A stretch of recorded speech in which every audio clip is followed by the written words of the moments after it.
Guinness beer is an intensely flavorful ingredient and perfect to use for brownies. Its toasted malt, dark chocolate, and bitter roasted coffee flavors complement an intensely sweet fudge brownie, especially when topped with milk jam, cream cheese, coconut frosting.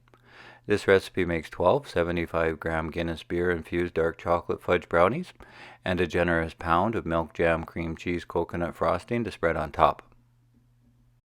For the best intense flavor from a 440 milliliter can of Guinness beer without adding too much liquid, it is reduced slowly with a stick of Ceylon cinnamon until reduced to 50 milliliters or about a quarter cup, which takes about 20 minutes. When strained, the result is a sweetly spiced, bitter malt concentrate. To make Guinness chocolate brownie batter, use a double boiler to melt 125 grams dark chocolate with 110 grams butter. Remove from heat and mix in 50 grams Guinness beer reduction, 300 grams brown sugar, 15 grams Bailey's Irish cream, and 3 large eggs. Then sift the dry ingredients over top. 125 grams all-purpose flour, 25 grams barley malt powder, 5 grams baking powder, and 2 grams salt. Mix the wet ingredients into the dry ingredients just to combine. Do not overmix and divide between 2 silicone muffin top pans brushed with butter and dusted with flour for a total of 12 brownies. Bake in a 350 degree Fahrenheit oven for 25 minutes. The brownies are done when the tops start to crack and the batter is stiff when the silicone pans are shaken. Transfer to a wire rack to cool before releasing them from the pan. Stored wrapped in the refrigerator, Stout fudge brownies will be at their best for 3 or 4 days. For the best tasting vanilla milk jam cream cheese coconut frosting, we must reduce and caramelize whole milk with vanilla beans. Milk jam is a milk reduction caramel sauce, like dulce de leche, but instead of a can of condensed milk. This recipe shows how to make the caramel sauce by reducing whole milk. To make about 2 cups, slowly bring to a simmer 1 liter of whole milk with 250 grams sugar and a teaspoon of baking soda.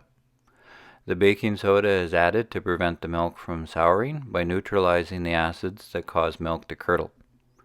This also may cause the milk to bubble up more than usual, so use a pot big enough to avoid boiling over and stir to make sure the sugar gets dissolved into the milk. After about 5 minutes, skim off the top layer of foam and add a couple of medium-sized vanilla beans. These beans are from Madagascar, very plump and full of flavor.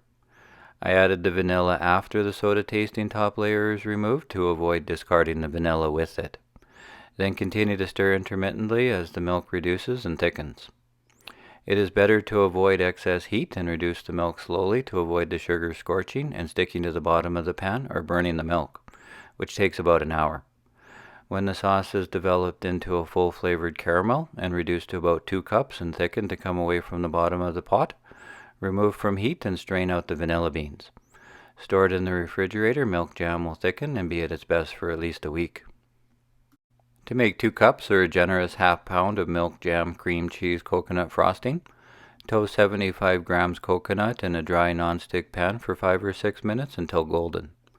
Then in a large mixing bowl, blend 125 grams room temperature cream cheese with 125 grams vanilla milk jam until smooth. Sift 225 grams icing sugar over top, a little at a time, beating the sugar into the cream cheese milk jam mixture until lump-free and smooth. Mix in the toasted coconut and refrigerate until ready to use. Stored in the refrigerator, milk jam cream cheese coconut frosting will last 3 or 4 days.